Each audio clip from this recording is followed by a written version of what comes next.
Hi, I'm Michelle Bell, co-owner of Pedal Spin Studios in Southern California. I'm so excited to share my love of pedal spin and be part of your fitness journey here on Udaya.com. Here with me today, I have one of our fitness instructors, Brenda, who's going to help model with me a bike setup. So at Pedal, we offer the best of indoor cycling and strength classes at our boutique-style studios, and we offer 3 programs here on Udaya.com. Let's start our intro class. So now you have your bike. What you want to pay attention to is your seat height, your fore and aft, and your handlebars. So you want to stand right next to the bike. You want to make sure that seat is about hip height. Your fore and aft is how far your knees are forward and how far they're back. So most likely you want to start it at neutral. For Brenda, we're going to push it back just a little bit. And then those handlebars, you want to make sure they're a little bit higher than that seat. And if you have any low back issues or shoulders, you want to make sure those handlebars are a little bit higher. And here on this bike, our pedals have an opportunity so you can clip onto the bike, or there's cages for regular sneakers. So spinning shoes are definitely a game changer, so I recommend them. And that's what Brenda has today. So let's get you set up. So Brenda is clipping in. We're going to make sure her setup is perfect before we get started. All right, so her hips are nice and far back on that saddle. Nice long spine, elbows are slightly bent. All right, so she's going to start pedaling. I'm going to show you what that pedal stroke should look like. You always want to dig your heel, nice flat feet. I'm going to show you what it shouldn't look like, where you point your toes. You do not want to point your toes. Always flat feet, digging at that heel, scraping that mud off your shoe. And when she hesitates all the way to the bottom and drops that heel, I want you to see that nice soft bend. And that's where you should be. You never want to be fully extended or have too much of a bend. Just a nice soft bend at the end. All right. So then when she starts pedaling, you want to see those hips are nice and level. And then directly right over center of the pedal, when she is at 3 and 9 o'clock, so even on those, bring that one forward. You want to make sure that knee is tracking right center over that pedal. So you don't want it too far forward or too far back. So just make sure that tracks perfectly, and we are set. So nice soft elbows, forward lean, hips, nice and centered, and we're going to get started. So we're going to go through the 3 basic movements. So anytime during our classes, if any of the movements get too challenging, you can always come back to the seated flat road. And as you keep on taking our classes, you can build up that endurance to do a little bit more. So this is your happy spot right here. It's a nice flat road. During our pedal spin classes here, we do have our pedal resident DJ here, so she's dropping those beats. So we're going to start pedaling to that rhythm. But this is our nice flat road. As you increase your resistance, you're going to feel a little bit more power. It's going to help you get out of the saddle. So here's that flat road in that first position. She's going to take it to a standing run, standing jog in that second position. So nice and tall. Her body is right over the center of the pedals. You want to make sure it's nice and round pedal strokes. So I like to think of the pedal strokes as a clock. The bottom is 6 o'clock, the top is 12, and the side by side is 3 and 9. So she is sweeping from that 3 to 9 o'clock. What you don't want to do is form a square, and that's where you're blocky. Digging those heels down, you're hesitating, those hips are not level. So you want to go to that nice circular pedal stroke. All right, and that is a standing run. And then we're going to take it to that third position. That's our climb. We're going to add a little bit more gear for you so it's nice and smooth. Do a lot of this when we do our rhythm rides. Those shoulders and hips are going the same direction.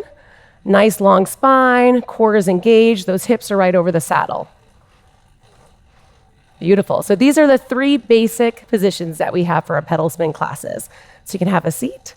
All right, so we're going to go through a few of our advanced movements. So from that flat road, we're going to pick it up to a sprint. So sprint is really just increasing that cadence, which is our speed, and adding a little bit more power. Let's do it. So we're at our flat road. She's going to start sprinting. We're racing right here. We're crossing that finish line.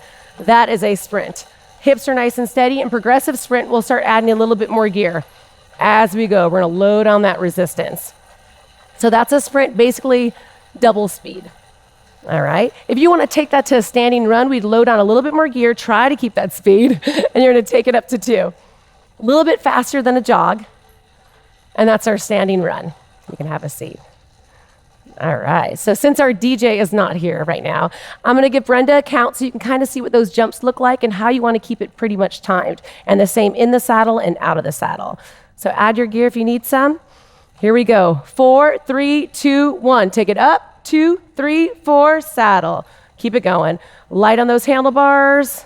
Light on that seat. It's nice and smooth. We do a variety of jumps in our classes, lots of jumps. So we'll do that at different counts, but pretty much stays smooth like this, in and out of the saddle. All right, another movement that we do is an isolation. So she's gonna take it up to that standing run. Basically gonna put a glass of water, your beverage of choice, right on top of your head. Your upper body's nice and still. Those knees are pushed back, a little bit taller, right over that saddle. So those legs are moving. You're really gonna feel it in those quads. Core is strong, upper body is not moving. This is an advanced movement. If you have any issues with your low back, your knees, probably just want to stay in that standing jog. All right, so we're going to take that out to that third position. We're in our climb. This is really our last movement that we do on the bike, and it's to travel. So we're going to push those hips back for about a 4 count and then bring it forward. So you can see what Brenda's doing. She's extending her arms and then she's bending them. The core stays nice and strong. She's not all the way over those handlebars. It's a very, very minimal movement, but effective to really finding that beat during our classes. All right, so have a seat. Another program that we offer here is our pedal pump class. And this takes a little bit more than just a bike. You're gonna want some light weights. So anywhere from 1 to 5 pounds. I definitely start a little bit lighter. And at any time you can get rid of those weights and just use your body weight. So I'm gonna grab these for Brenda and just kind of show you our form that we do. So you can really, we do these movements during our active recovery during our classes. So those pedals have light resistance. We're moving fairly slowly, but you can stop your pedals at any time as well. So she's nice and tall in her seat. Core is nice and strong. We're gonna do a bicep curl. So with the bicep curl, you want to glue those elbows to the side of your body, and we're just curling. All right, so the form is what you want to pay attention to. Then we'll take it up to a shoulder press. That body does not move. Even when she presses it up, core is still engaged, light movement on those pedals. I'll show you one more here that we do. You might have to slow down your pedals for this one, slightly awkward on the bike. You're engaging your core, shoulders back, and we're doing triceps kickbacks. Those elbows are back. So some basic movements that we do with our pedal pump classes. Another move that we do is push-ups, and this is definitely optional, just to kind of warm up those triceps, find that rhythm on the bike as well. So when you're on that flat road, you just start giving us some push-ups. You're gonna slightly bend those elbows. That back stays nice long spine, the core is engaged, the head is always up. You wanna keep those airways nice and open. Perfect.